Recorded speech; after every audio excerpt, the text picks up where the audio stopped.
FMCG यानी कि fast moving consumer goods के सेक्टर में काफी ज्यादा करेक्शन दिखाई दिया है और ओवरऑल इंडेक्स ने भी नेगेटिव परफॉर्म किया है। अब अगर आप लोग एफएमसीजी कैटेगरी की कंपनीज को देखेंगे तो ऐसी बहुत सारी कंपनीज हैं जहां पर आपको शार्प करेक्शन दिखाई दिया है और इसी वजह से एफएमसीजी के इंडेक्स में भी यहां पर नेगेटिव परफॉर्मेंस दिखाई है। अब करंटली इन्वेस्टर्स की कंफ्यूजन ये है कि इन्वेस्टमेंट करना चाहिए कि इन्वेस्टमेंट नहीं करना चाहिए, क्योंकि एफएमसीजी कंपनीज के शेयर्स को डिफेंसिव सेक्टर्स के शेयर्स माना जाता है और कंपनीज के शेयर्स की परफॉर्मेंस आपको कम होते हुए नहीं दिखाई देती है अगर मार्केट की कंडीशन नेगेटिव हो तो भी। मतलब कि स्टॉक मार्केट में करेक्शन आया है और कंपनी के शेयर नेगेटिव परफॉर्म कर रहे हैं, ऐसा एफएमसीजी सेक्टर की कंपनीज में रेयर केसेस में होता है। तो चलिए आज की इस वीडियो में जानते हैं कि एफएमसीजी कंपनीज के शेयर्स इतना ज्यादा नेगेटिव क्यों परफॉर्म कर रहे हैं, इसके पीछे का रीजन क्या है और आपको एफएमसीजी कंपनीज को लेकर आपका आउटलुक क्या होना चाहिए, ओवरऑल एफएमसीजी सेक्टर कैसा परफॉर्म कर सकता है, चलिए जानते हैं आज की इस वीडियो में। अब आज का वीडियो उन सभी लोगों के लिए काफी ज्यादा इंपॉर्टेंट है जिन्होंने एफएमसीजी कंपनीज के शेयर्स में इन्वेस्टमेंट किया है या तो एफएमसीजी के इंडेक्स में इन्वेस्टमेंट करने की प्लानिंग कर रहे हैं। अब जैसे कि आप लोग एफएमसीजी सेक्टर की ग्रोथ को देखेंगे तो यहाँ पर एफएमसीजी के इंडेक्स के फिगर को देख लीजिए। यहाँ पर दो तरीके की ग्रोथ आपको दिखाई दे रही होगी, प्री कोविड और पोस्ट कोविड। अब प्री कोविड के टाइम पीरियड में क्या होता है कि ग्रोथ का परसेंटेज कम होता है, लेकिन पोस्ट कोविड के टाइम पीरियड में एफएमसीजी सेक्टर के एफएमसीजी इंडेक्स की ग्रोथ की प्राइस ज्यादा है। अगर फिगर्स की बात की जाए तो फिगर्स के मामले में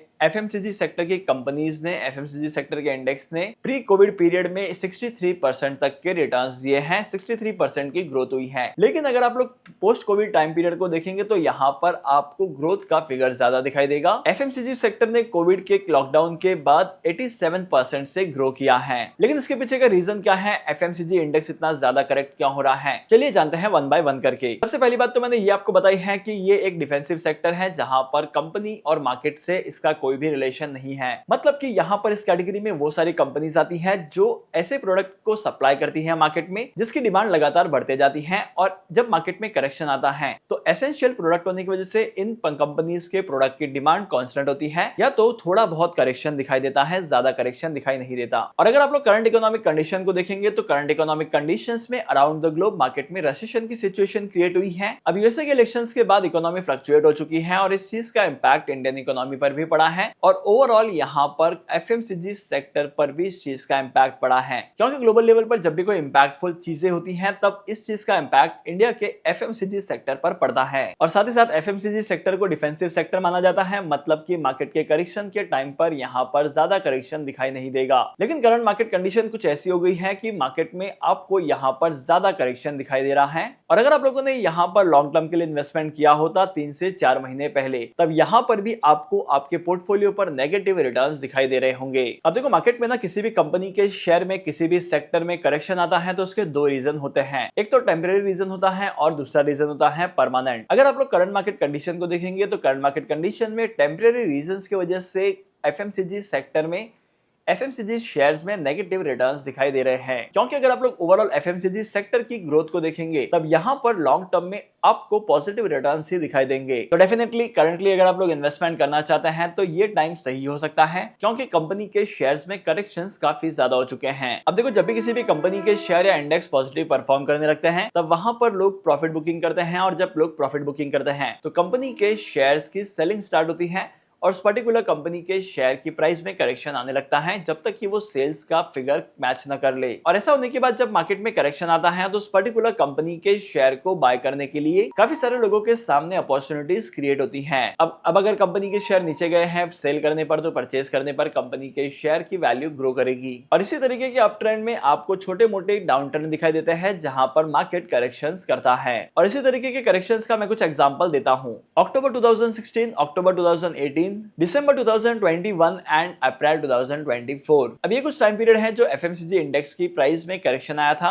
और यहाँ पर करेक्शंस की वैल्यूएशन को करेक्ट करने के बाद में कंपनी के शेयर ने अपने इन्वेस्टर्स को अट्रैक्टिव रिटर्न्स भी दिए थे। अब रीजन नंबर 2 ये है कि मार्केट में इन कंपनीज के प्रोडक्ट के सेल की डिमांड कम हो चुकी है और सेल की सप्लाई कम होने की वजह से मार्केट में इन सारी कंपनीज के शेयर्स में मैसिव करेक्शन आया है। अब इस वाले सेक्टर में क्वार्टर ऑन क्वार्टर बेसिस पर तो ग्रोथ हो रही है, लेकिन अगर आप लोग लॉन्ग टर्म में देखेंगे, 2 क्वार्टर का फिगर देखेंगे, 3 क्वार्टर का फिगर देखेंगे, तो यहाँ पर फिगर्स नेगेटिव आ रहे हैं और इसी नेगेटिव फिगर की वजह से करेक्शंस आने के काफी ज्यादा चांसेस दिखाई देते हैं हमेशा। इसके बाद नंबर 3 रीजन है प्रोडक्ट की डिमांड की ग्रोथ। अगर आप लोग रूरल एरियाज में देखेंगे तो इन सारे प्रोडक्ट की डिमांड 6% से ग्रो करती है, लेकिन अगर आप लोग अर्बन एरियाज में देखेंगे, मतलब कि सिटी टाइप एरियाज में देखेंगे, तो आपको ये जो ग्रोथ है ये कंपैरेटिवली कम होकर 2.8% तक पहुंच जाती है। अब अगर एफएमसीजी कंपनीज के शेयर की growth quarter on quarter basis पर इसी तरीके से परफॉर्म करते रहेगी तो एफएमसीजी सेक्टर का इंडेक्स जो है वो और ज्यादा डाउन परफॉर्म करेगा। इसके बाद नंबर 3 अगर आप लोग एबिटा मार्जिन को देखेंगे तो कंपनीज का एबिटा मार्जिन कम होते जा रहा है। फिर चाहे आप क्वार्टर ऑन क्वार्टर बेसिस पर ऑब्जर्व करें या तो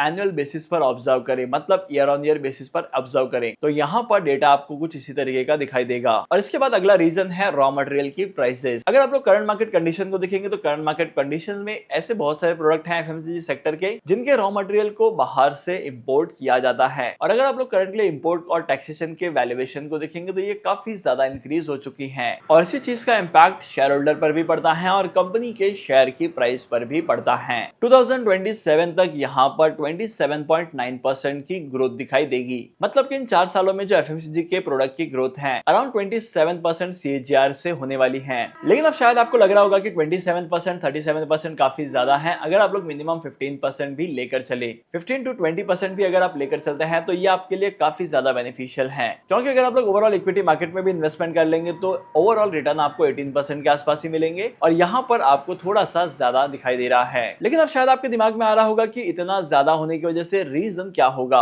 अब रीजन यह है कि अपकमिंग टाइम पीरियड में इंडिविजुअल्स का इनकम लेवल बढ़ेगा और अगर इंडिविजुअल्स का इनकम लेवल बढ़ता है तो गुड्स एंड सर्विसेज की डिमांड भी काफी ज्यादा होगी और माना जाता है कि 2027 तक ये मार्केट काफी ज्यादा तेजी से ग्रो करने वाला है और इसकी वजह से मार्केट की डिमांड इंक्रीज होगी और डिमांड इंक्रीज होने के बाद में उस पर्टिकुलर कंपनी के शेयर में सेलिंग और बाइंग बढ़ेगी और जब भी ऐसा होगा तब कंपनी के शेयर में आपको जो ग्रोथ दिखाई देगी वो काफी ज्यादा फिनोमिनल होगी और ऐसा होने के बाद कंजम्पशन भी ग्रो करेगा लगातार। अब देखो मार्केट में जब कस्टमर्स की इनकम बढ़ेगी तब ओवरऑल मार्केट में भी ग्रोथ आएगी, लेकिन करंटली जो मार्केट है वो फियरफुल सिचुएशन में है। इन्वेस्टर्स काफी ज्यादा कंफ्यूज है कि इन्वेस्टमेंट करना है नहीं करना है, करना है तो कितने टाइम पीरियड के लिए करना है, तो इसी वजह से मार्केट में शार्प करेक्शन दिखाई दिया है जो कभी एक्सपेक्टेड भी नहीं था। आई गेस आपको एफएमसीजी कंपनीज के आउटलुक को लेकर हर एक चीज पता चल चुकी है। अब बाय द वे इस सेक्टर को लेकर आपका ओपिनियन क्या कहता है, let us know in the comment section.